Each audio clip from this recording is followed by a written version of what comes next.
भैया, आप किस संबंध में विचार कर रहे हैं? कुछ नहीं लक्ष्मण, हमारे यहां से प्रस्थान करने का समय आ गया है। शीघ्र अतिशीघ्र हमें जाना होगा। स्वामी, हमें यहाँ आए कुछ ही समय हुआ है, क्या इतनी शीघ्र जाना होगा? हाँ सीता, दंडकारण्य जाना होगा। भैया, ये चित्रकूट कितना शांत है ना? सत्य है प्रभु, केवल इतना ही नहीं, ये प्राकृतिक सौंदर्य से भी परिपूर्ण है। सीता, न केवल प्राकृतिक सौंदर्य से ये भरा हुआ है, अपितु महान ऋषि मुनियों ने यहां पर तप करके मोक्ष की प्राप्ति भी की है। ये एक पुण्य स्थान है। हाँ, फिर इतनी पुण्य स्थान को छोड़कर हम यहाँ से क्यों जाएं? सीता, चित्रकूट का यह स्थान अयोध्या की सीमा से बहुत समीप है। चूंकि भरत यहां हमसे मिलने के लिए आया था, इसीलिए सभी लोगों को हमारे यहां होने की बात ज्ञात हो चुकी है। अब लोग बार बार हमसे मिलने इस स्थान पर आते ही रहेंगे।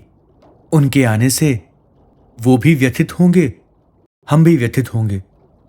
अब हमें यहां से किसी और जगह जाना होगा, जहां पर हमें कोई सरलता से ढूंढ ना पाए और हम अपना तप पूर्ण कर सकें।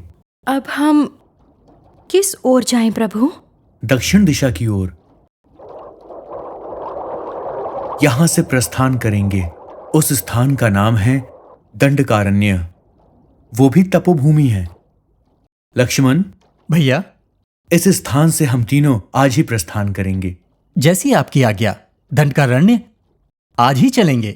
स्वामी, राह में एक बड़ा पर्वत दिखाई दे रहा है। सीता, ये विंध्य पर्वत है। इसके उत्तर में रहने वाले आर्य कहलाते हैं और दक्षिण में रहने वाले द्रविड़ कहलाए जाते हैं। आर्य और द्रविड़, इन दोनों के मध्य में ये पर्वत एक ऊंची दीवार की भांति अनंत कालों से स्थित है। भैया, दंडकारण्य कहाँ है? इस विंध्य पर्वत की दक्षिण दिशा में। लक्ष्मण, दंडकारण्य में रहने वाले सभी लोग बहुत ही संस्कारी हैं और अतिश्रेष्ठ भी हैं। वहां के लोग शिक्षा में, कला में, नृत्य में, अध्ययन में और भी कई कलाओं में अतिश्रेष्ठ हैं और प्रसिद्धि भी दूर तक फैली हुई है।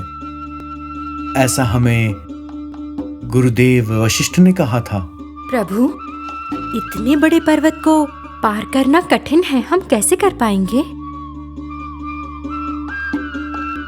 इस विंध्य पर्वत के मध्य में कुछ घाटियां हैं, जिनके द्वारा लोग दक्षिण से उत्तर और उत्तर से दक्षिण दिशा की ओर जाते हैं। हम तीनों भी दंडकारण्य जाने हेतु इन्हीं घाटियों का प्रयोग करने वाले हैं। अब विलंब ना करते हुए हम तीनों को यहां से अतिशीघ्र प्रस्थान करना चाहिए। सीता,